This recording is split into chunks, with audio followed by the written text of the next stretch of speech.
আজ থেকে বেশ কিছুদিন আগে আমি 10 থেকে 12 এই অল্প বয়সের কিছু বাচ্চাদের সাথে গল্প করছিলাম। তো গল্প করতে করতে আমি স্বভাবতই, কারণ আমার স্বভাব প্রশ্ন করা, প্রশ্ন করে ফেলি। তো আমি কিছু প্রশ্ন করছিলাম ওদেরকে। কঠিন কোনো প্রশ্ন নয়, খুবই সহজ দুটো একটা প্রশ্ন, যেটা আমাদের হয়তো ভূগোল সম্বন্ধিত, মানে যেটা হয়তো আমাদের চারিপাশের বাস্তুতন্ত্র সম্বন্ধিত। তো তাদের কাছে একটা ক্লিয়ার কাট অ্যান্সার ছিল। এটা একটা খুব ভালো ব্যাপার, যে কোনো একটা বিষয়ে একটা ক্লিয়ার কাট অ্যান্সার থাকাটা হয়তো খুব প্রয়োজন। তো এটা আমাকে অনেক আনন্দ দিচ্ছিল।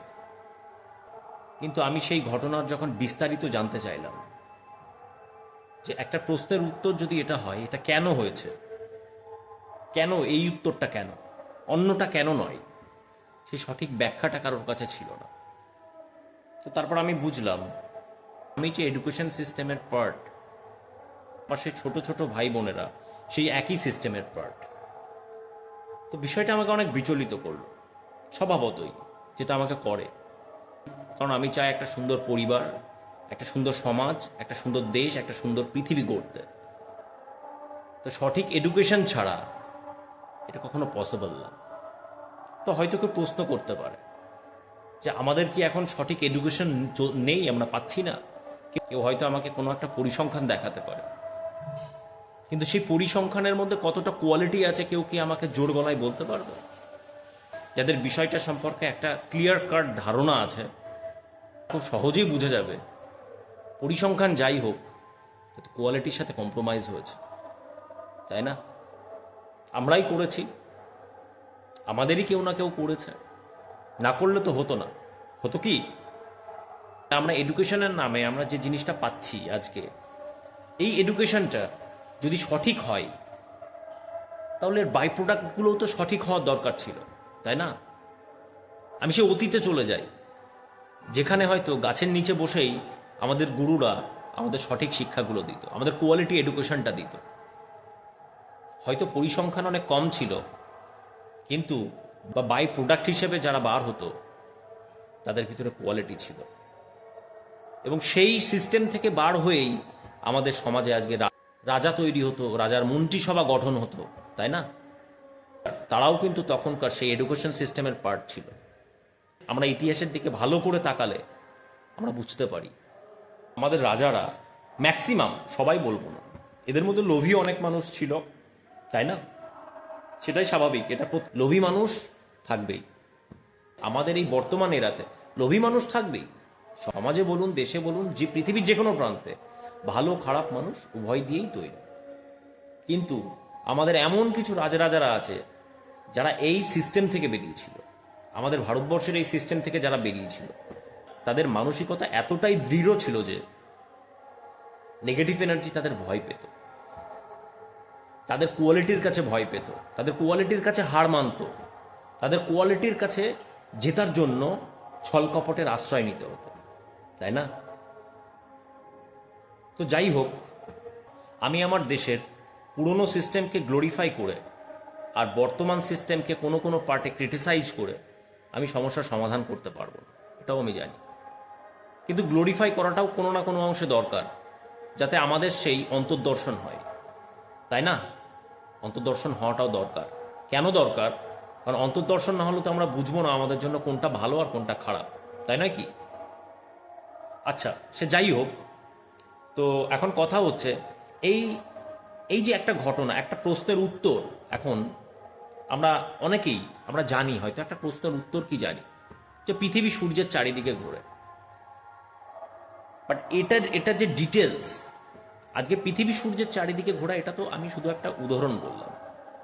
আমাদের বর্তমান সময়ে আপনি ক্লাস 12 পাস করা নর্মাল, আমি হায়ার লেভেলের কোনো এডুকেশনাল ইনস্টিটিউশনে যাচ্ছি না, আমাদের বর্তমান আমাদের আশেপাশে যে সমস্ত স্কুলগুলো আছে, যে সমস্ত একাডেমিক্যাল ইনস্টিটিউশনগুলো আছে, আমি যে সমস্ত সেকেন্ডারি এবং হায়ার সেকেন্ডারি লেভেলের ইনস্টিটিউশনগুলো আছে, সেখান থেকে পাস আউট হওয়া ম্যাক্সিমাম ছেলে মেয়েদের যদি একটা ঘটনার বিস্তারিত আপনি জিজ্ঞেস করেন, সবাই হয়তো ফাম্বল করে যায়।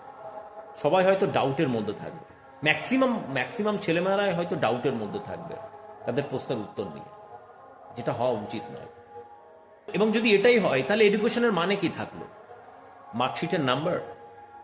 ও সরি, আর একটা কথা, আমরা ওই ছোট বাচ্চাগুলোকে জিজ্ঞেস করেছিলাম যে এই যে নাম্বারের যে এই যে মার্কসের প্রতিযোগিতা, এই প্রতিযোগিতা তাদেরকে কতটা শান্তি দেয়, ভিতর থেকে ভালো থাকতে দেয়। সবাই না মন খুলে উত্তর দিয়েছিল তারা কেউ ভালো নেই। আমি জানি, কারণ আমি তো নিজেও ভালো ছিলাম না, তাই হয়তো কোনো না কোনো একটা অংশে নিজেকে রিলেট করছিলাম ওদের সাথে, এই ভেবে খুশি হচ্ছিলাম যে না, তাহলে হয়তো আমি ঠিক পথে এগোচ্ছি। তো যাই হোক, তো আমি এটা বুঝলাম যে সবাই আমরা এই মার্কসের দৌড়ে দৌড়চ্ছি, যেখানে কোয়ালিটি নেই, ম্যাক্সিমাম জায়গাতে যেখানে কোয়ালিটি নেই। কারণ ইংরেজরা আমাদের মধ্যে এই দাসত্ব করার মানসিকতাটা ঢুকিয়ে দিয়ে গেছে, তাই না? আমি বলছি না চাকরি করা খারাপ, সবাই যদি আজকে সোশ্যাল ওয়ার্ক করে, সবাই যদি আজকে বিজনেস করে, আমি সার্ভিস ছাড়া যে যে পার্ট আছে যদি আমরা সবাই হয়ে যাই তাহলে সার্ভিস কারা করবে? তো সমাজে সব ধরনের মানুষই দরকার আছে। আমি সার্ভিসকেও ছোট করে দেখছি না, কিন্তু কোনো একটা পার্টিকুলার দিকে সবাই একসাথে ছোটা, এটা সেই র্যাট রেসের মতো হয়ে যায় না? আমরা আমরা যেটা চাই আমরা সবাই জানি, আমরা আমরা ম্যাক্সিমাম যারা আজকে 30-এর ঊর্ধ্বে বয়স, আমার যদি এখনো 30-এর নিচে, আমি ওটা নিয়ে এখন ভাবছি না, তো তবুও কিছু ভাবনা আমার মাথায় আসে, কিছু ভাবনা আমি রিলেট করি। আমার যারা সিনিয়র দাদারা আছে, দিদিরা আছে, তাদের সাথে আমি রিলেট করি যে তারাও না হয়তো একটা ভালো চাকরি হয়তো পেয়েছে, কেউ হয়তো একটা ভালো চাকরি পেয়েছে, কিন্তু কোনো না কোনো একটা অংশে না তারা কেউ খুশি না। তো তাহলে মানে কি থাকলো এডুকেশনের, যদি আমরা খুশি না থাকলাম? তো আমার ভিতরে একটা ধারণা চলে যে আমরা কি পারি না এই যে এডুকেশন, যেটাকে আমরা আমাদের পড়তে গেলে ঘুম পাই না? কারণ কি? কারণ আমরা এটার মধ্যে অনেক পরিশ্রম দেখি, ওর জন্য ঘুম পাই, তাই না? আজকে আমরা খেলার ছলে আমরা নলেজ গ্যাদার করতে পারি না? পারি, বাট সেই সিস্টেমটা আমাদেরকে অ্যাডপ্ট করতে হবে। আমরা কি খেলার ছলে সেই স্কিলটা ডেভেলপ করতে পারি না? পারি, কিন্তু সেই সিস্টেমটা ডেভেলপ করতে হবে, সেই সিস্টেমটা ডেভেলপমেন্টের পিছনে কাজ করতে হবে। কারণ কাজ আমাদের জীবিকা নির্বাহের জন্য সবার জন্যই প্রয়োজন, ছোট বড় এটা কথা নয়, কিন্তু কাজ আমাদের প্রয়োজন, কিন্তু এর সাথে খুশি থাকাটাও তো প্রয়োজন। তো এডুকেশনেরই দায়িত্ব না? তো আজকে এমন একটা এডুকেশন যেটা আমাদেরকে এই দুটো জিনিস একসাথে শেখাচ্ছে না, তো তাহলে সেই এডুকেশন সিস্টেম নিয়ে আমাদের একটু ভাবা উচিত, তাই না? তো সেই প্রসঙ্গে বলতে গেলে আমি একটা ছোট্ট বিষয়ে কথা বলবো, সেটা হচ্ছে ঈশ্বর কিন্তু আমাদের একই সাথে আনন্দে থাকার জন্য, মানুষের প্রতি দয়া মনোভাব থাকার জন্য আমাদের সেন্স দিয়ে পাঠিয়েছে, এবং একই সাথে আমাদের লজিক্যাল সেন্সও দিয়ে পাঠিয়েছে। বাট কি হয় না, আমাদের সিস্টেম আমাদের প্রেশারাইজ করতে করতে করতে করতে আমাদের হয়তো কোনো না কোনো একটা পার্টে হয়তো শুধু লজিক্যাল সেন্সটা ডেভেলপ হয়। ওর জন্য আপনি যদি এখন একটা সার্ভে করেন, বেশি না 100 মানুষের উপর আপনি করেন, আপনি দেখবেন এই 100 মানুষের মধ্যে আপনি যদি তাদেরকে দুটো চয়েস দেন, ম্যাক্সিমাম মানুষ একটা চয়েসের দিকে যাবে। আমি এটা খেয়াল করেছি বেশ কিছু সার্ভেতে, আমি আমার করা সার্ভে নয়, অন্যের সার্ভে আমি খেয়াল করেছি যে মানুষের সামনে, একজনের সামনে দুটো চয়েস দেওয়া হয়েছে। এক, সে তার ফ্যামিলির সাথে বসে সুন্দর একটা মুহূর্ত কাটাবে, সে $1 মিলিয়ন পাবে। ম্যাক্সিমাম মানুষই না $1 মিলিয়ন পিছনে গেছে, কারণ আমাদের সিস্টেম ওটাই শিখিয়েছে, just to be logical all the time. But no, God has given us two different parts in our brain. One is right brain, another one is left brain. And the sense in our right brain that makes us learn how to be empathetic, how to be kind, why we need to be honest, like all the things that develops our moral values, which is the foundation of happiness. And on the other hand, what we see, God has given us left brain, means to be logical as well. Why? Because always in this world, always to be empathetic, to be kind is not enough. Sometimes you have to be logical, otherwise people may deceive you. Just to save yourself, to survive in the world, God has given us two different parts in our brain.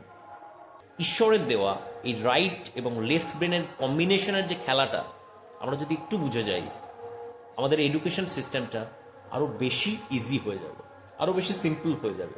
যেটা আজকে আমাদের কাছে pressure মনে হচ্ছে, আমরা আরও বেশি আগ্রহী হব জানার জন্য। আমার একটা ক্ষেত্রে আমার পসিবল মনে হয় না, এমন একটা জেনারেশন যারা অলরেডি হয়তো 12-15 বছরের ঊর্ধ্বে চলে গেছে, যারা এই রেসের মধ্যে অলরেডি পড়ে গেছে, তাদেরকে হুট করে এখান থেকে বার করে নিয়ে আসা কতটুকু পসিবল হবে আমি জানি না। বাট যে সমস্ত হিউম্যান বেবি এই পৃথিবীতে আসছে বা আসতে চলেছে বা অলরেডি এসছে এবং খুবই অল্প বয়সের মধ্যে আছে, এবং তাদের মাধ্যমে এই চেঞ্জটা আনা পসিবল। যদি বলেন কেন, তার একটা ছোট্ট ব্যাখ্যা দিয়ে ভিডিওটা শেষ করব। সেটা হচ্ছে এরকম যে আমরা সবাই জানি যে বাচ্চারা যখন জন্ম নেয়, একটা বাচ্চা, একটা হিউম্যান বেবি যখন জন্মায়, আমরা একটা কথা শুনেছি, আমরা আমরা নর্মালি একটা কথা শুনেছি যে বাচ্চাদের ব্রেনের অ্যাবজর্বেন্ট পাওয়ার অনেক বেশি হয়, রাইট? মানে বাচ্চাদের ব্রেন স্পঞ্জের মতো থাকে, যে আপনি যা দেবেন সেটাই তাদের নেওয়ার ক্যাপাসিটি থাকে, তাই না? কিন্তু এর কারণ কি? কারণ এর কারণ হচ্ছে এই সময় বাচ্চাদের ব্রেনে বিলিয়নস অফ নিউরনস তৈরি হয়। এটা হচ্ছে তাদের ব্রেনের ফাউন্ডেশনাল স্টেজ। এই স্টেজে তাদের ব্রেনের সব থেকে বেশি বিকাশ হয়।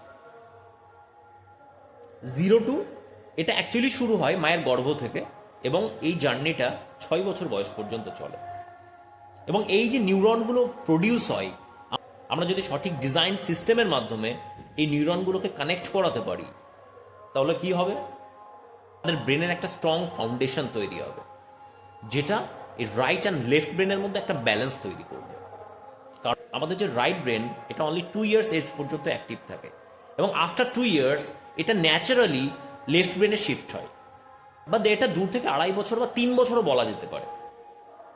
তো আমরা যদি সাইন্টিফিক্যালি দেখি যে 0 to 3 ইয়ার্স এজ পর্যন্ত একটা বাচ্চার মধ্যে মোরাল ভ্যালুস ডেভেলপ করা যতটা ইজি হয়, এরপরে কিন্তু তুলনামূলকভাবে ততটা সেই সংখ্যাটা কমতে থাকে। হয় না আমি কখনো বলছি না, হয়, কিন্তু কিন্তু সাইন্টিফিক্যালি যদি আপনি দেখেন, বা ন্যাচারালি প্রকৃতিগতভাবে যদি আপনি দেখেন, বা সাইন্টিফিক্যালিও যদি আপনি দেখেন, এর সিস্টেম হচ্ছে এটা। তো যাই হোক, এই বিষয়টা নিয়ে বিস্তারিত আরও পরে কথা হবে। What is right brain, what is left brain, কিভাবে শুরু হয়, এই বিষয়গুলোকে আমরা আরও কিভাবে অ্যাডপ্ট করতে পারি, আমরা ধীরে ধীরে এটা নিয়ে আরও গভীরে যাব। এই যে টোটাল প্রবলেম যেটা আমি ফিল করি, এই টোটাল প্রবলেমে জাস্ট একটা ছোট ওভারভিউ রাখলাম, এবং এই প্রবলেমটার আমি বেশ কিছু সলিউশন আমার মতো করে রাখলাম। হয়তো টোটাল সলিউশনের কথা এখানে হয়নি, বাট আমি সাইন্টিফিক্যালি এখানে একটা কথা তুলে ধরার চেষ্টা করেছি। আপনারা চাইলে বিষয়টা নিয়ে রিসার্চ করতে পারেন, আর যদি আরও বিস্তারিত জানার থাকে, এটা নিয়ে আমি পরে এটার উপর আবার ভিডিও বানাবো। So I hope I was able to make you understand the nature of human baby's brain. Okay, that's it for today, and next time we'll get deeper into that. Okay, bye.